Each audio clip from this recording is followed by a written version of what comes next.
ज्ञानाञ्जनशलाकया चक्षुरुन्मिलितं येन तस्मै श्रीगुरवे नमः। नमो विष्णुपादाय राधिकायै प्रियात्मने श्रीमद्भक्तिवेदान्त नारायण गोस्वामिनिति नामिने। श्रीकृष्णलीला कथने सुदक्षं औदार्य माधुर्य गुणैशयुक्तं वरं वरेण्यं पुरुषं महान्तं श्रीनारायणं त्वं शिरसा नमामि। त्रिदण्डिनां भक्तशिरोमणिं च श्रीकृष्णपादाब्जधृतये हृदि चैतन्यलीलामृतसारसारं नारायणं त्वं सततं प्रपद्ये। वाञ्छाकल्पतरुभ्यश्च कृपा सिन्धुभ्य एव च पतितानां पावनेभ्यो वैष्णवेभ्यो नमो नमः। नमो महावदन्याय कृष्णप्रेमप्रदायते कृष्णाय कृष्णचैतन्याय नाम्ने गौरत्विषे नमः। हे कृष्ण करुणा सिंधु दीनबंधु जगतपते गोपेश गोपिका कांत राधा कांत नमस्तुते। श्याम सुंदर शिखंड शेखर स्मेरहास मुरली मनोहर राधिका रसिक मां कृपा निधे स्वप्रिया चरण किंकरीं कुरु। तप्त कांचन गौरांगी श्री राधे वृंदावनेश्वरी वृषभानुसुते देवी प्रणमामि हरिप्रिये। तवैवास्मि न जीवामि त्वया विना इति विज्ञाय राधे तन्मय माम चरणान्तिके।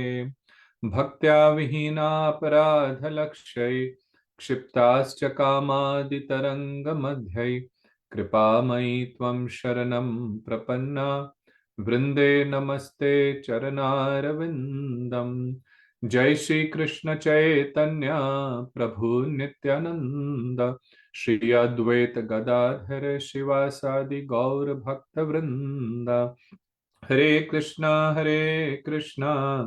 Krishna Krishna Hare Hare Hare Ram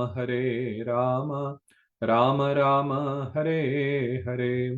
So first of all, I offer my unlimited obeisances unto the divine lotus feet of my most worshipable spiritual master, His Divine Grace Srila Bhaktivedanta Narayan Goswami Maharaj. My unlimited obeisances unto the divine lotus feet of Srila Satchidanand Thakur Bhakti Vinod, by whose mercy we have received this wonderful scripture, Shri Jaiva Dharma. And then my respect to everyone who's assembled here to continue the study of Jaiva Dharma. So, last time we were on the 4th chapter, and Lahari Mahashay had asked the question that to become a Vaishnav, to become a devotee, is it very important that one should be very scholarly? Because there is so much knowledge. So does one need to be a scholar to become a devotee? And then Babaji said, no, scholarliness is not required. We does not need to become expert in a particular language or study like in academia to become a devotee. But what one needs to do, one needs to take shelter of a spiritual master, of a, he says, a genuine guru who's a true Vaishnav. So what are the qualities of a guru? We'll study that later.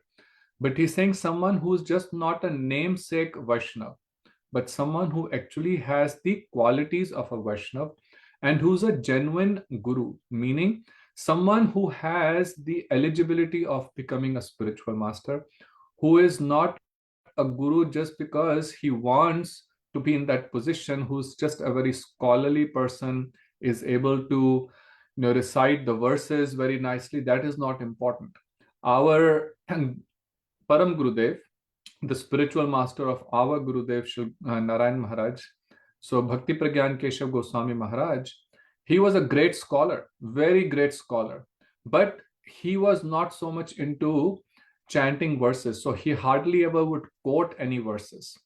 So being able to chant a lot of verses is not the quality of a guru, but someone who understands the essence of the scriptures and presents it exactly the way it is given to him by his spiritual master, and has humility. And there's so many other qualities Sri Rupa Goswami explains in the beginning of Nectar of Instructions, one who has control on all the urges, right?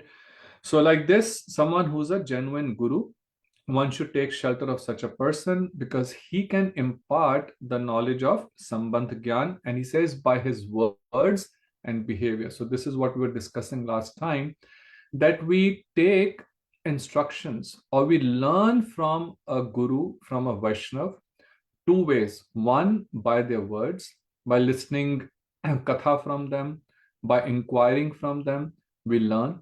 And secondly, is by their behavior.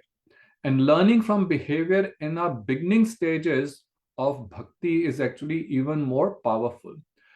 We see in the during the time of Shri Gurudev, I've seen so many examples, and I would say even for ourselves. Of course, what he gave in terms of Siddhanta was so mesmerizing, but even more mesmerizing was his personality, his loving demeanor, the way with such care he would interact with the devotees, and the immense amount of pure love that he would shower on his not only those who have taken initiation from him, but anyone who came with a genuine desire to understand who Krishna is and what bhakti is.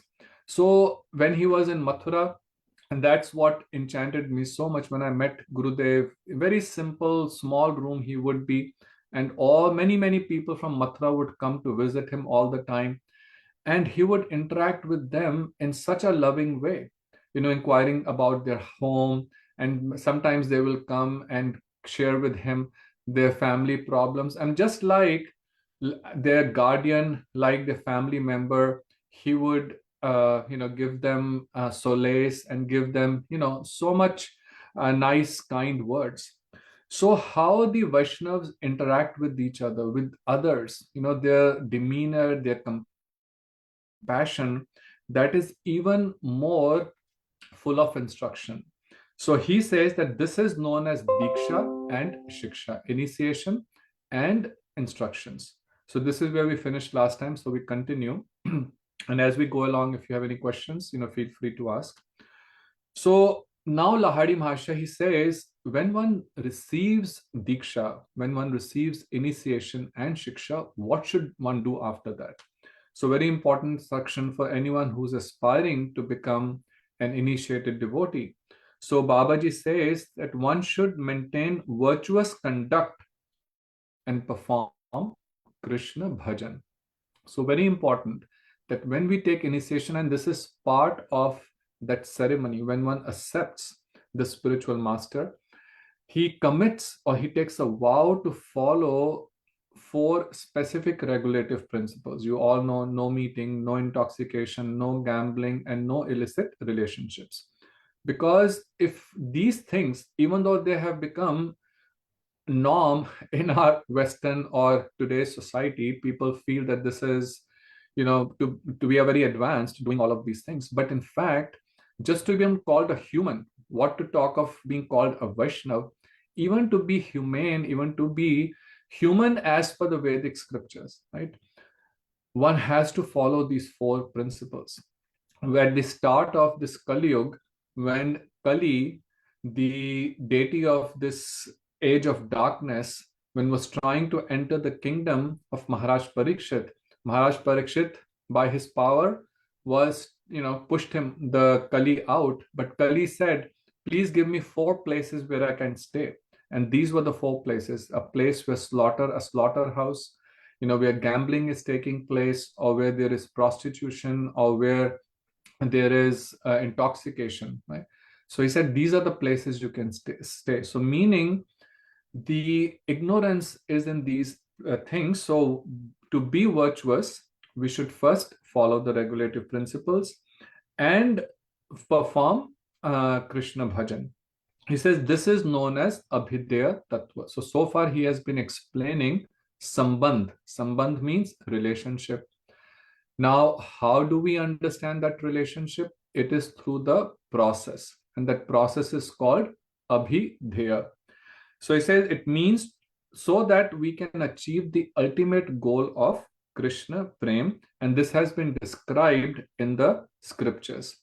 And he says, therefore, the process of doing bhajan has, by being leading a life of purity, this is called abhidaya. This is the process to attain our ultimate goal of love of Krishna.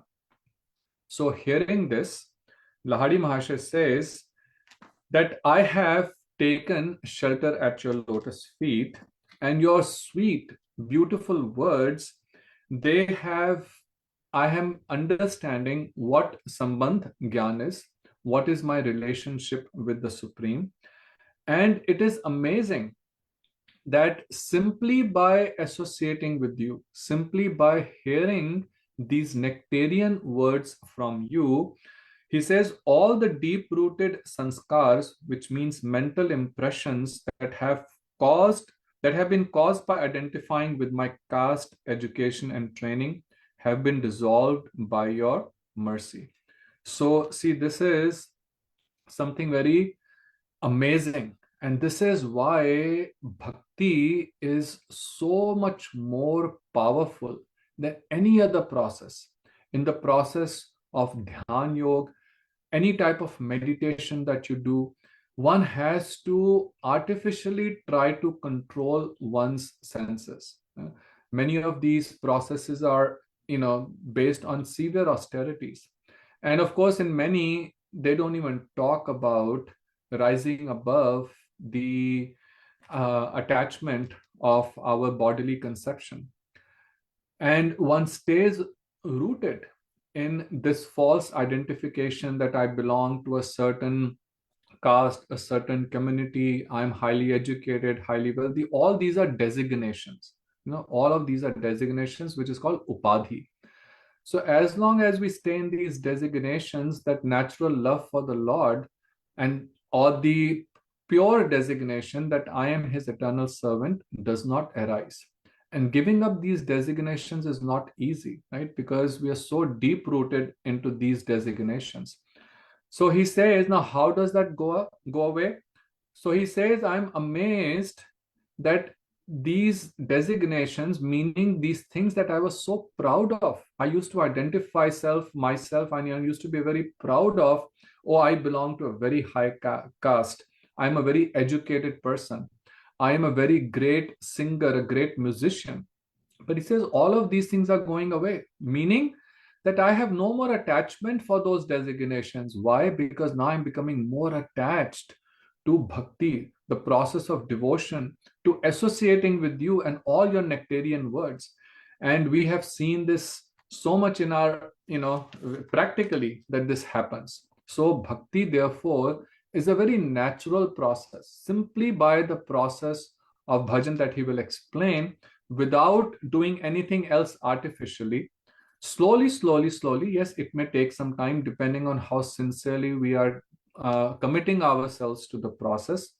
But the result is that without making any additional effort, all of these good qualities of a Vaishnava, it says in Bhagavatam that one who is a devotee, all the qualities of demigods, mean all the higher virtuous qualities, they automatically come in such a person who is on the path of pure devotion. So the Babaji says, now you don't have to worry, because the worry is as long as you have these false identifications, as long as you have this false ego. But now, since your mood is becoming more humble, this shows that you have received the mercy of Sri Chaitanya Mahaprabhu. Mahaprabhu, this is in his Shikshashtakam, the most important thing he said that we as devotees should follow is Trinata Pishunichen, Tarorapi Sahishna, Amanina Maneden, Kirtaniya Sadahari. that this mood of humility, when Sanatan Goswami went to Mahaprabhu and met him in Prayag, so he was, he was a prime minister and had huge amount of wealth, gave up everything. And then when he went there, he was still wearing a very expensive chadar, or a quilt. And Mahaprabhu was looking at that, and Sanatan Goswami understood. So what he did, he went to the Ganges, and there he found a Vaishnav who was having a quilt made up of rags. And he told him, "Can I take your quilt and you please take mine?"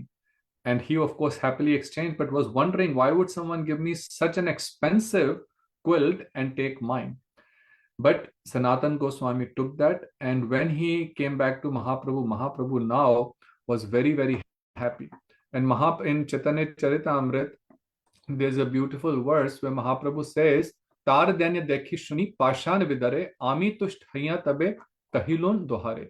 He says the humility of these two brothers, which two brothers, Roop and Sanatan Goswami, is such that could even melt the stones. Because I was very pleased with them, Mahaprabhu says, I told them that although you are both very much exalted, you consider yourselves inferior, and because of this, Krishna will very soon deliver you. So see, this is the way to melt the heart of Krishna. In this world, everything becoming, makes us very, very egoistic. But if we apply ourselves to the process of bhakti, then it will make our heart very soft. And in the soft heart only, the seed of Krishna Prem can sprout. If you have ground which is very hard and you sow a seed in it, it will never sprout.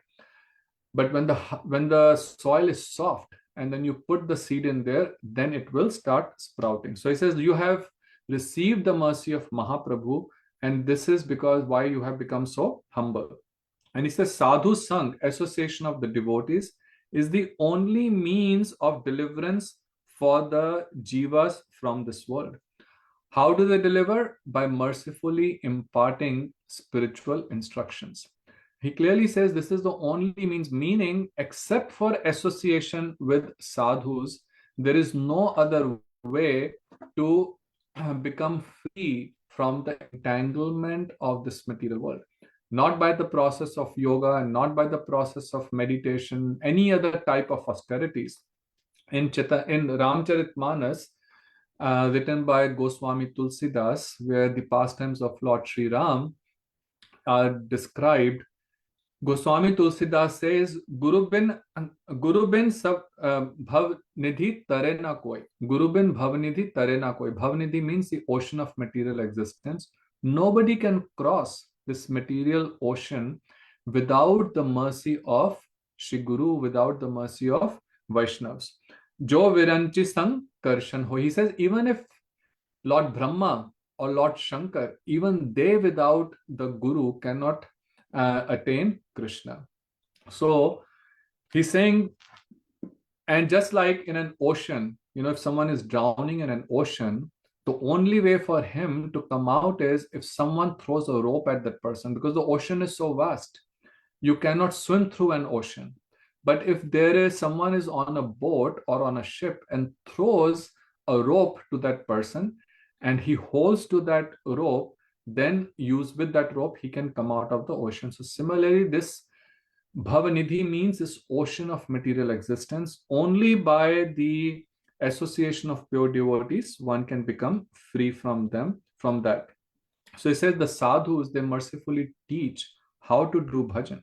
So hearing this, now Lahari Mahasaya says that please tell me what one should do in order that Bhagavad Bhajan should appear. What should we do so that we can do this type of devotional practice? So then Babaji says, Hari Bhajan means bhakti. So bhakti is bhajan. So yesterday was the appearance day. Many of us celebrated yesterday in India, and day before yesterday, the appearance day of Srila Bhaktivedanta Vaman Goswami Maharaj, and this appearance day of our beloved Gurudev And there was a beautiful lecture that came of Shripad Bhaktivedanta Vaman Maharaj, and he was actually explaining that the real bhajan starts only when one attains sambandha gyan, because initially it is sadhan, and only when one has the understanding of sambandh tattva, then the bhajan starts. And bhajan is nothing but bhakti. So the process of devotional service, this itself is the bhajan.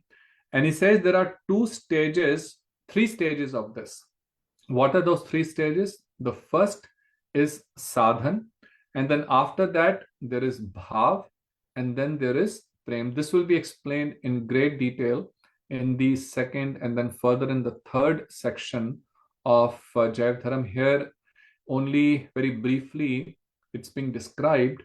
So there are 9 steps in this, to reach Krishna Prem. Adav Shraddha Tata Sadhu Sang, Bhajan Kriya, Anarth Nivritti, Nishtha Ruchi, Asakti.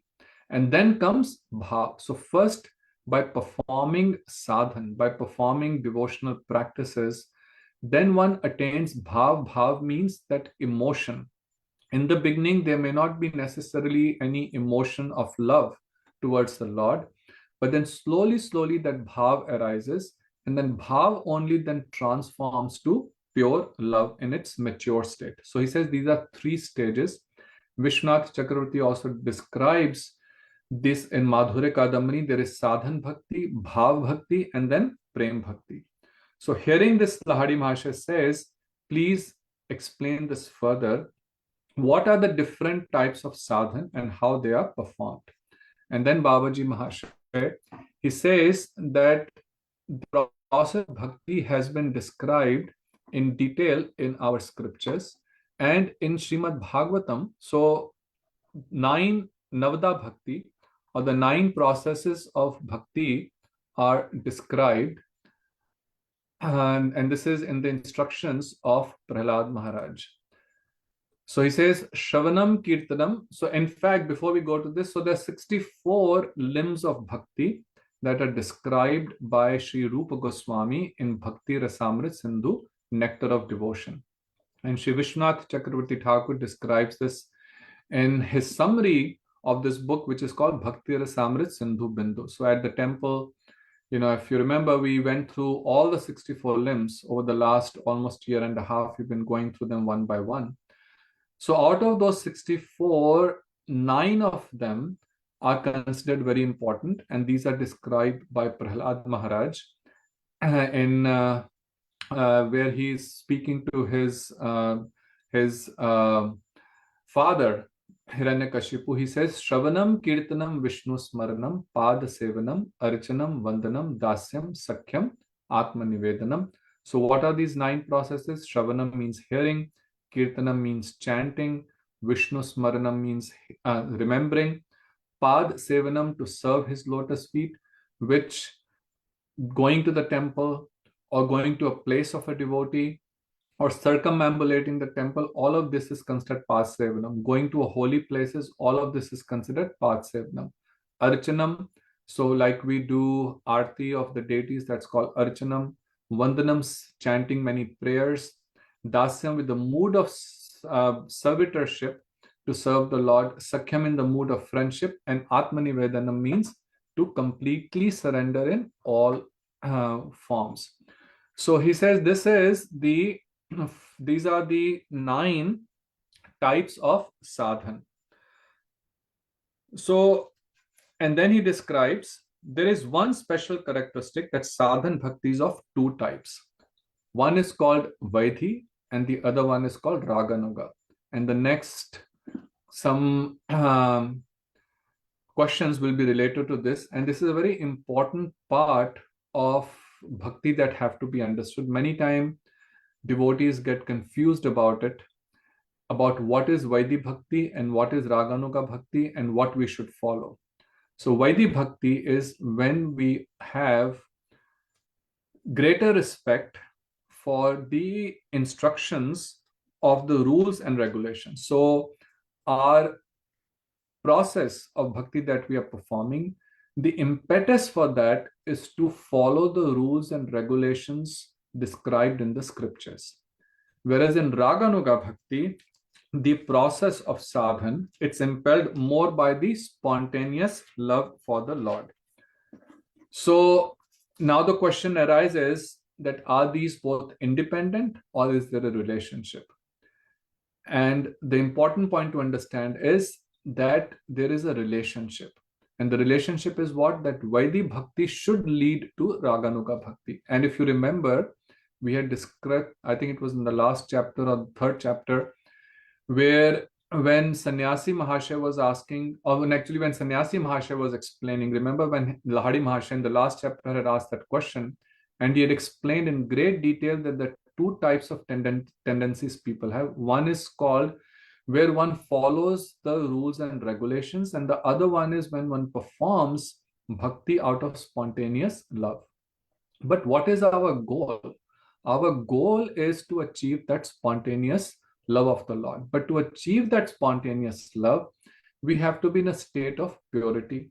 We have to have the association of pure devotees.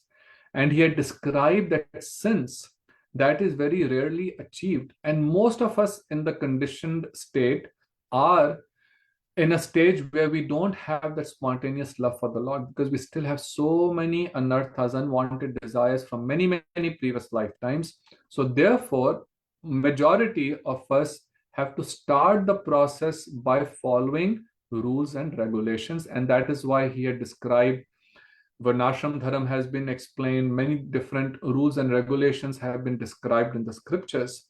But the goal of all of that is that as we go through this process of purification and we associate with more advanced devotees, then within our heart, rag means love, will start develop. We will have some attraction.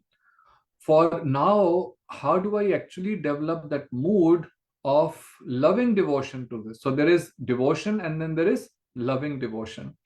So Vaidhi Bhakti should lead to Raganuga Bhakti. But that does not happen automatically. It only comes with the association of those who are devotees and of those who are Raganuga Bhaktas. We will discuss this further. So he says, Raganuga Bhakti consists of internal service to Krishna. So whereas in Vaidhi Bhakti, we are doing a lot of external things, right? Doing archan, we are doing going to cooking, and so many different types of rules and regulations that we are following. But in Vaidhi Bhakti, it is more internal. It is more internal, done with one's purified mind. So of course, when we are in a conditioned state, when the mind is not pure, you can't do it. But as the mind becomes completely absorbed in Krishna, then one is able to do manas seva. So Raganuga Bhakti is more internal. Now, does that mean that someone who's Raganuga does not follow any rules and regulations? No. Actually, all our acharyas have by their own conduct shown, like the six Goswamis, Sankhya Purvak Nam Ucharane. So they would still chant. They are the eternal associates of the Lord, Rupa Goswami, Sanatan Goswami. But they were also chanting Sankhya Purvak. They were chanting fixed number of rounds to establish an example. Because majority of the people don't have this spontaneous love. And if one in one's conditioned state, in an impure state, tries to imitate the Raganuga devotees, then he is going to fall and he's only going to create disturbance. And this was the case at the time of Bhaktivinoda Thakur and Bhakti Siddhanta Saraswati Thakur.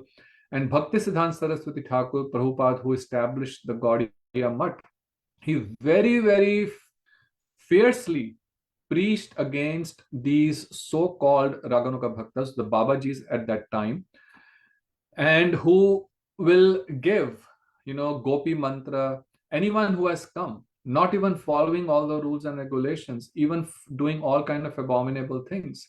And they will give them Siddh Mantra, or you chant this mantra and you will get the mood of a Gopi or a Manjari. And all kind of wrong things would happen. So Bhaktisiddhanta Saraswati Thakur Prabhupada very, very strongly preached against that. And he actually said that we should not even speak about Raganuga Bhakti. Why? Because this is so high. we have to show the proper honor and respect. Now, of course, some concluded out of that we should not even do Raganuga Bhakti or should not even talk about it. That was not what he was saying. What he was saying is that first we have to become eligible, we have to become qualified, we have to become pure. But that is the goal. In his last instructions also, he said this very clearly, that to develop that love, that is the whole purpose. Mahaprabhu came to give that mood only. So all our acharyas has taken the stand. Yes, based on the time, they will emphasize one particular aspect more in compared to the other, but all of them have the same instruction that we have to start with the Vaidhi Bhakti, because that is what is important in our conditioned state. But the goal should be to develop that love, and this Vaidhi Bhakti should lead to Raganuga Bhakti. So he's saying that the sadhaks should practice the typical sadhan bhakti for which he is eligible. Very important. Do what you are eligible for.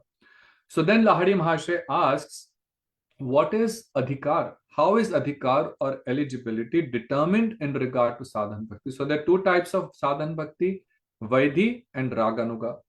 How does one determine the eligibility for that? So Babaji says, when the spiritual master considers that a faithful sadhak is fit to remain under the rules and regulations of Shastra, he will first instruct him in Vaidhi Sadhan Bhakti. When he considers that the practitioner or sadhak is eligible for Raganuga Bhakti, he will instruct him how to perform bhajan according to Rag Marg.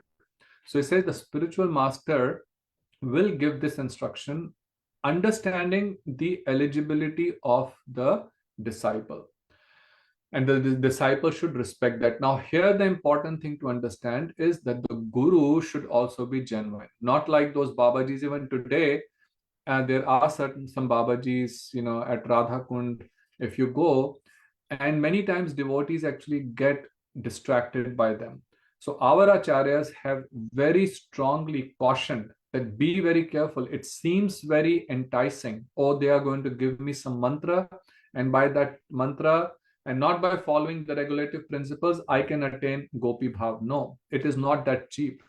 We have to follow the process that has been given in the scriptures.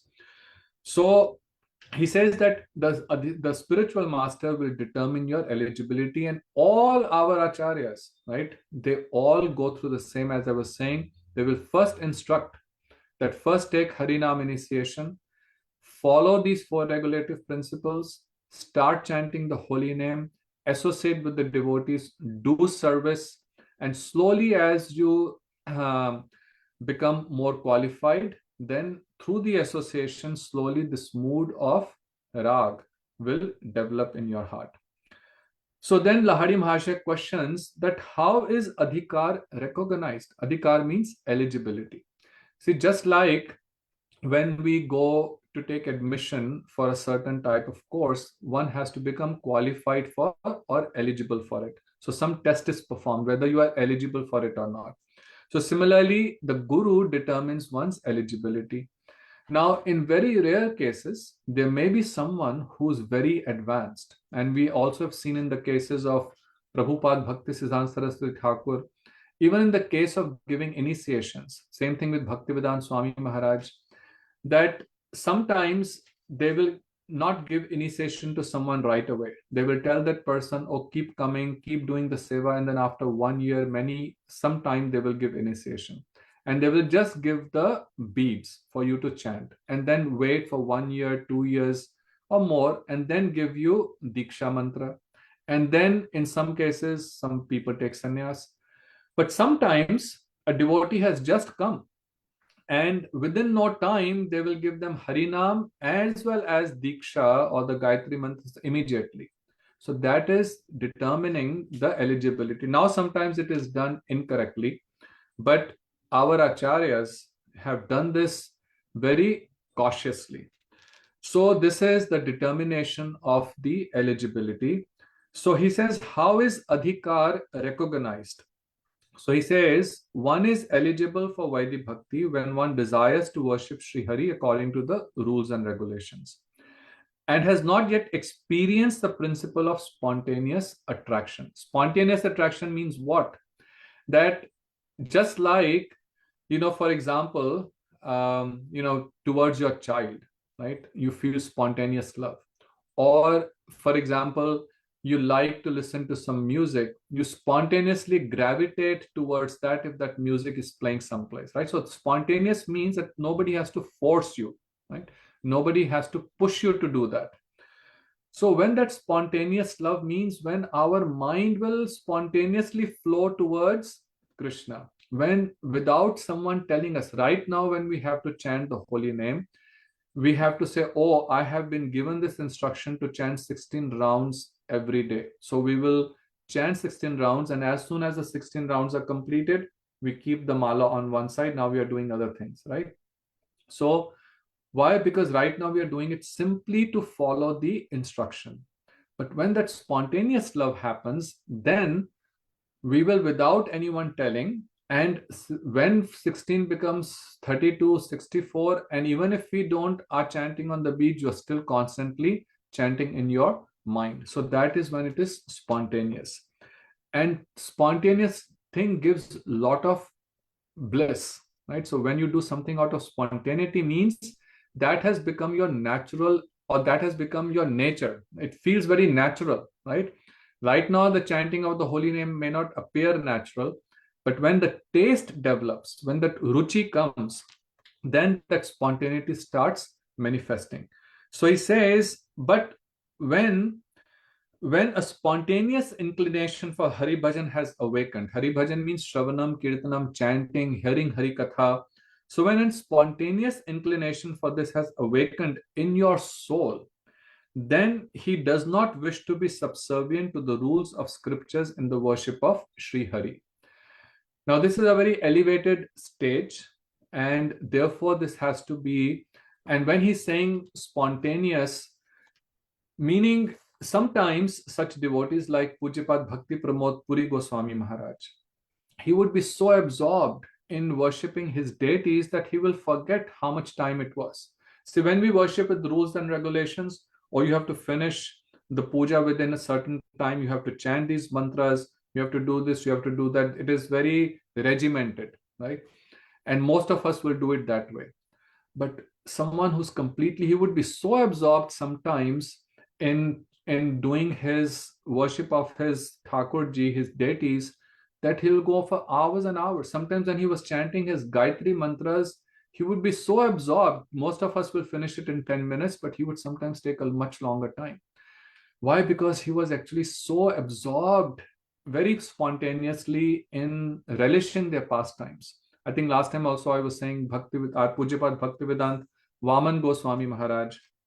He was, sometimes in the morning, one time he was still lying on his bed, had not waken up. That's what, at least what his disciples were thinking. So, and morning time, you have to go for Mangal Arti, you have to start chanting on your rounds, and he's still lying on his bed. So his sevak, his servant came and he says, Gurudev, it is already 5:30 or 6 o'clock. Are you not keeping well? First he did not responded. Slowly, when he came into his external consciousness, he said, oh, my Swamini ji, meaning Srimati Radhika, has given me so much seva that I was just so busy finishing it. And he was still saying this in his internal mood. We have seen Shri Gurudev, sometimes he would be so much in trance that there was, completely, he would have no idea of what was the external thing. But see, this is a very elevated stage. We cannot imitate it. So, the important point of Raganuga Bhakti is that it cannot be imitated. When it is imitated, that's when it becomes Prakrit Sahajya. That's when, in fact, it leads to a fall down. But when it happens spontaneously through the process of purification and then association, then it becomes permanent and slowly leads to the stage of pure love. So he says, then that person has he's not subservient to the rules of the scriptures, meaning now Krishna is relishing what he's doing, right? So even if he's absorbed and taking much longer, Krishna is relishing that. So now hearing this, Lahari Mahasaya says, You please determine my eligibility. I have surrendered to you. I've accepted you as my spiritual master. Now, please tell me what is my eligibility, whether I should follow Vaidhi Bhakti or I should follow Raganuga Bhakti. So then Babaji Maharaj says, you examine your heart and understand your own eligibility. Very important thing he's saying. He says, you should see within your own heart, mean be honest to yourself, right? And this is very important in the process of bhakti, that we should not be duplicitous. We should not be dishonest to ourselves or to others or to our spiritual master, right? Of course, the spiritual master can see. If he's a true guru, he can see through us. But he's saying, he's putting the onus on him, that you see within your own heart what is your inclination, and and and tell me, do you think that bhajan is not feasible without adhering to the tenets of scriptures? What do you think? And then Lahari Maharaj says, I think that it would be most beneficial to engage in sadhana and bhajan according to the rules outlined in the scriptures. Nowadays, however, it has occurred to me that Hari Bhajan is an ocean of ras. Gradually, by the power of bhajan, I will be able to taste that ras.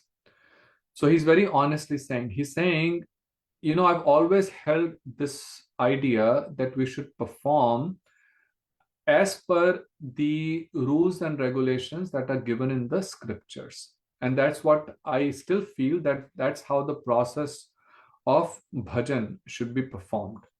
But now he says, as I've been associating, it is coming to me, I'm feeling that this process of devotion is not just simply rules and regulations. Actually, there is so much ras. Ras means taste. Today, also in Bhagavatam class, we're discussing very briefly that Srimad Bhagavatam is an ocean of nectar, which is rasam alayam. Pibat Bhagavatam rasam alayam. And those who are devotees of the Lord, they are relishing this ocean of nectar. Rupa Goswami wrote this book called Bhakti Rasamrita Sindhu, that this ocean, this bhakti is ras. And this is a very, we will discuss it much more detail, because when bhakti is performed simply for following the rules and regulations, slowly it becomes very dry. And many, many devotees have experienced this, that over the years they have been chanting, but they still did not develop any taste, and their hearts will actually become very dry. This becomes niyam agraha, when we are following the rules only for the sake of following the rules. See, the purpose of following the rules is to actually develop the taste for bhakti, but the taste does not come without associating with the Rasik Vaishnav. Srila Bhaktivedanta Swami Maharaj, who founded ISKCON, he very beautifully explained everything in his books, but he generally only spoke, just like his spiritual master, Bhaktisiddhanta Saraswati Thakur, who established Gaudiya Math, spoke only mostly about Vaidhi Bhakti, following the rules and regulations. And he, described and established temples and how the rules have to be followed, chanting 16 rounds, doing services. But before he was leaving this world, he called our Gurudev, Srila Bhaktivedanta Narayan Maharaj, and told him, keep taking his hand as an own hand. He said that I have brought so many devotees, from all over the world, but they're still beginning stage. You please help them after I leave. What was his deep mood when he was saying that please help them? His mood was that at some point they would be ready to understand what Chaitanya Mahaprabhu actually came to give. Chaitanya Mahaprabhu came to give Rag Marg Pravartan. So he came to give the process of Rag Marg. So then you please help them. So 30 years after Srila Swami Maharaj left this world, Gurudev came to the West. And his only objective at that time was to help many, many of Swami Maharaj's disciples who had become disenchanted because they've been chanting for so many years, but still not getting any taste. Then a person starts becoming very disenchanted. Oh, I'm following all these rules. And then other problems, slowly, they drifted away. So his sole purpose was that I have committed to my Shiksha Guru my spiritual master, my Shiksha Guru Shri Swami Maharaj, that I will help his disciples. So he came that time, and I've seen that firsthand. How many, not one or two, not dozen, but hundreds of them who had left bhakti, or who were just doing things on their own without associating with the local temples, they all started coming back. So all started coming back and understood. You may have also met some of them here at the temple. One example, we have so many examples of those. So many of them actually took then sannyas afterwards. So they have been all craving for this, because this is a natural progression of the soul. Through after performing Vaidhi Bhakti, one will pine for this, one will crave for this ocean of rasa, because ultimately the soul is craving for that transcendental bliss, which is Krishna himself personified. He is personification of Ras, Akhil Rasamrit Sindhu. So he says, gradually I feel that by the power of bhajan, I will be able to taste that ras. So Babaji said, well, you've answered the question. So right now, your adhikar or eligibility is to practice Vaidhi Bhakti. But in due course, the principle of rag will be awakened in your heart. And due course means when you associate with Raganuga devotees. Without their association, it will never happen. Just like now, when you graduate from one to the next class to the next class, then it is by the association of the teacher who's teaching you gradually higher and higher thing, that you understand the more advanced topics, right? If you stay in the kindergarten, then you will never understand what is taught in the 4th grade or the 6th grade or the high school. And the goal of the school is to have you graduate from the 12th grade. They don't want you to keep you just in the kindergarten. And that's what Gurudev will always say. The goal is to progress. Bhakti is like flowing river. It never stops at one place. We can never say in bhakti, oh, I've understood everything. That is the most incorrect statement. Why? Because Krishna is unlimited. When Sheshnag, with his millions of hoods, millions of mouths, can't describe the glories of Krishna, how can I say, oh, I've understood everything? What we know about him in our scriptures is also just a drop. So bhakti is like a flow, and this is the beauty of bhakti. This is the beauty of this process, that there is more and more and more to relish. It is, endless ocean of sweetness. So on hearing this, Lahari Mahashay, he touched Babaji's feet, and tears in his eyes. He says, now I will only want to discuss what I am qualified to discuss. I will not inquire about higher things. So Babaji Maharaj embraced him. And then Lahari Mahashay said, please instruct me clearly as to which type of bhajan I should perform. And he said, you should first chant the holy names, because the Naam bhajan is more powerful than all other forms of bhajan. Because as we've been discussing, that the names of the Lord are non-different from him. And right now we don't have realization of it, right? If Krishna was right in front of us, right, there will be, his potency. We can experience his aura, we can experience. We don't experience that in the holy name, but it is explained that the holy name is non-different from him. That means it actually has that potency. It actually has that transcendental aura. It is a matter of us realizing it, which will happen through the process. He says, if you chant without offense, you will very quickly attain all perfection. And all 9 forms of bhajan, Shravan, Kirtanam, Vishnu, so 9 processes are there.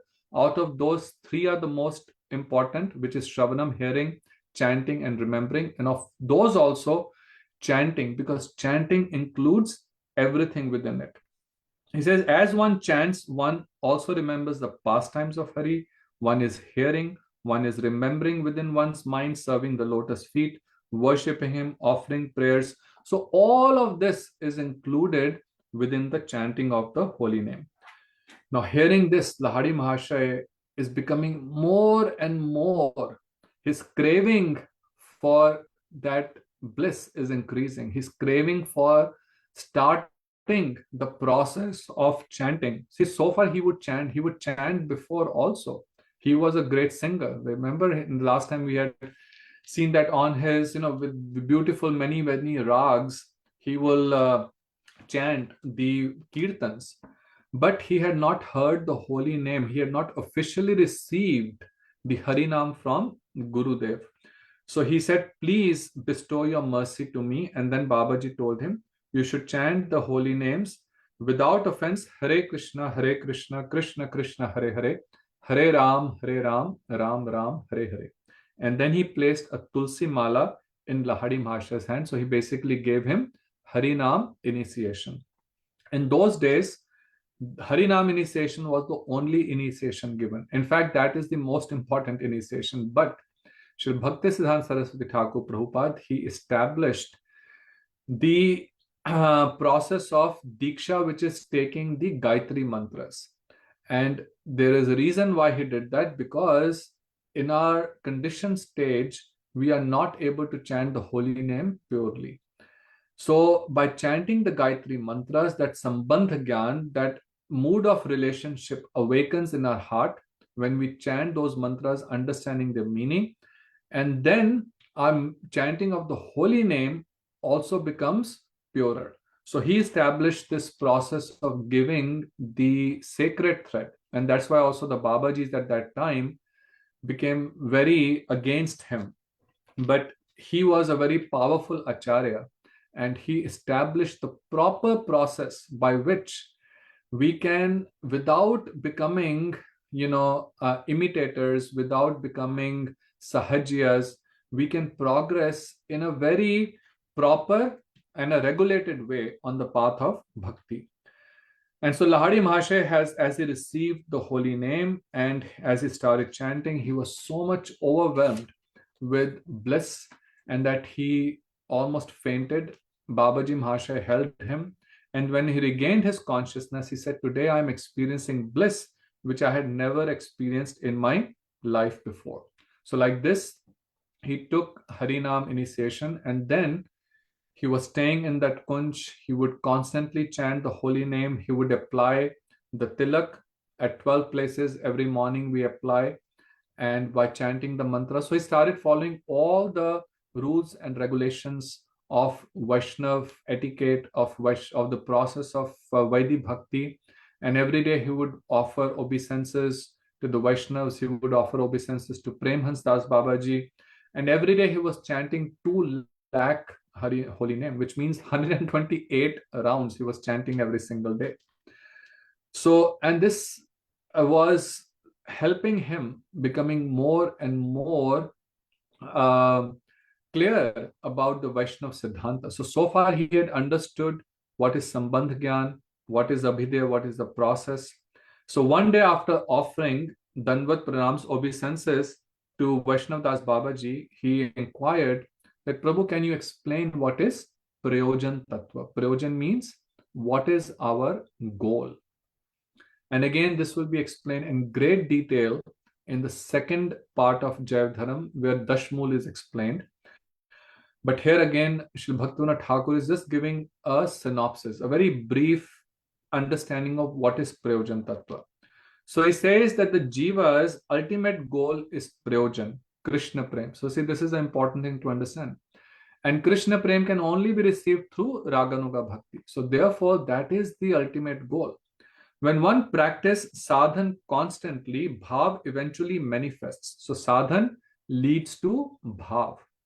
So there is a very, we're done, getting close to the time, but we'll finish this chapter. So there's one important verse that I want to share, and this is in Chaitanya Charitamrit, which says, Kriti sadhya bhavet sadhya, Kriti sadhya bhavet sadhya bhavasa sadhan abhita nitya siddhasya bhavasya prakatyam hridi sadhyata.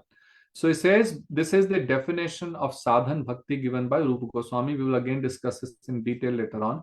But he says, by our limbs, with our limbs, we practice the process of devotional service, different limbs of bhakti. Kriti sadhya Bhavet Sadhya Bhava. Sa Sadhanabhita, this is called Sadhan Bhakti. What it does, Nitya Siddhasya Bhavasya. So within our soul, within us, there is Nitya Siddha Bhav, meaning our Sthai Bhav or our eternal relationship with the Lord.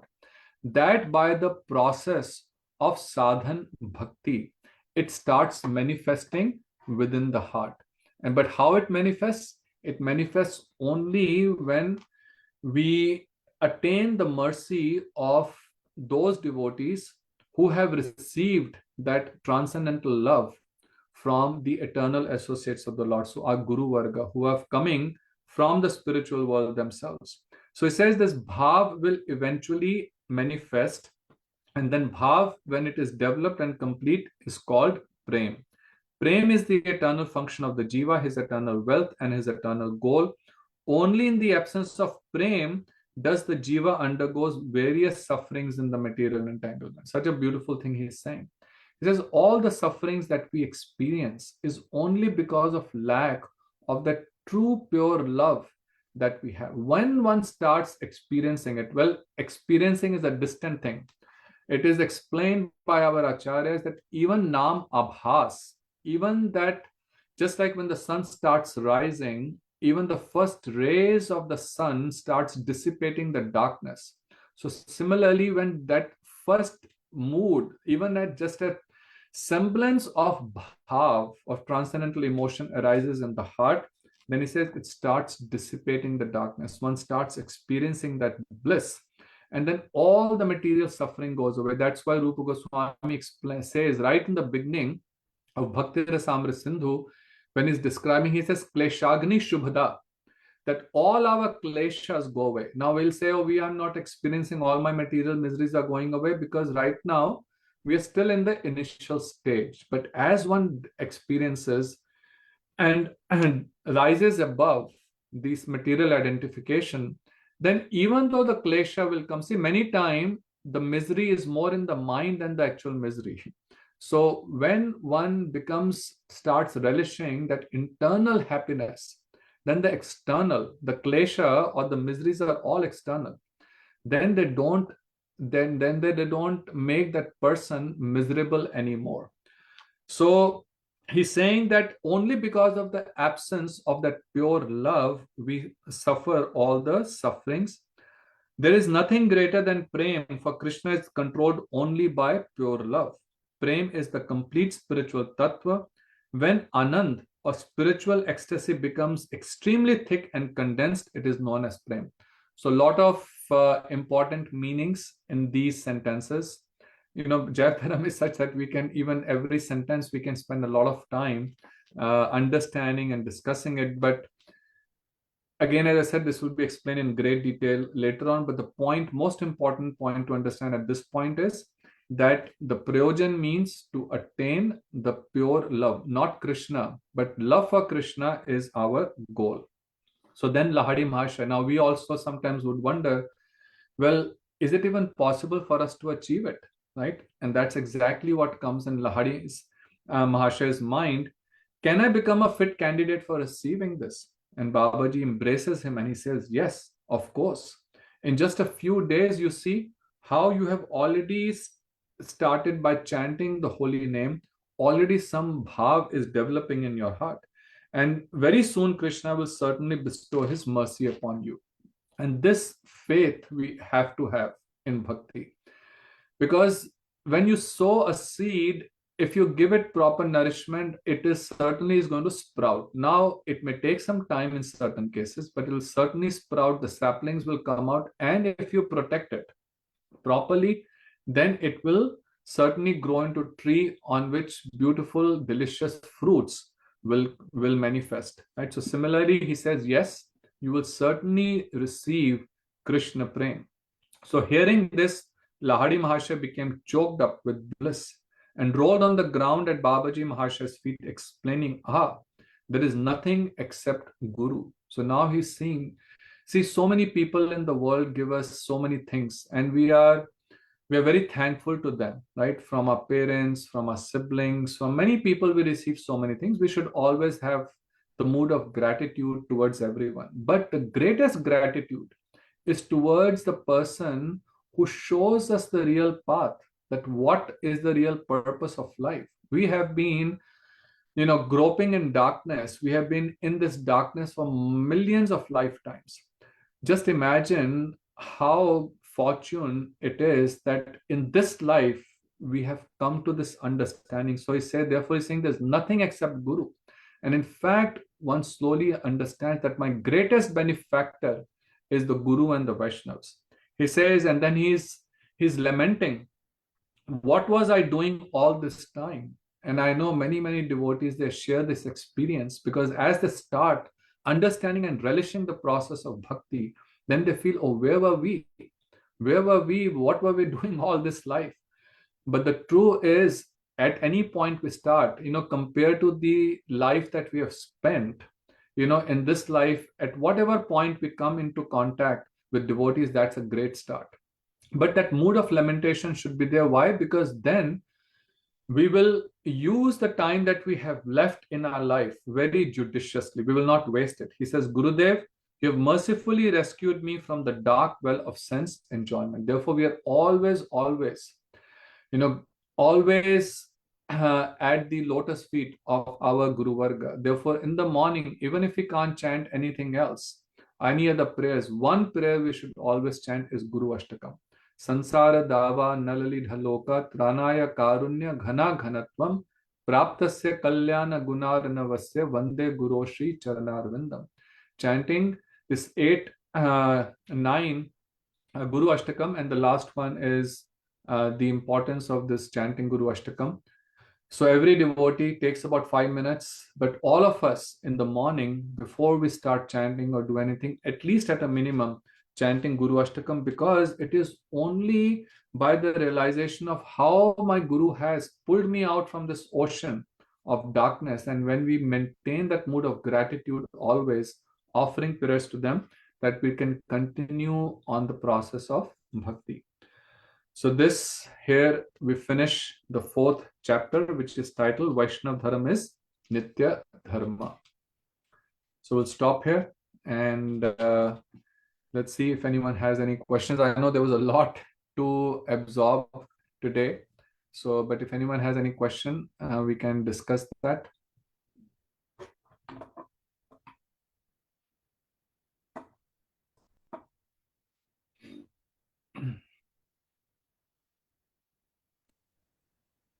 Hare Krishna, Prabhu.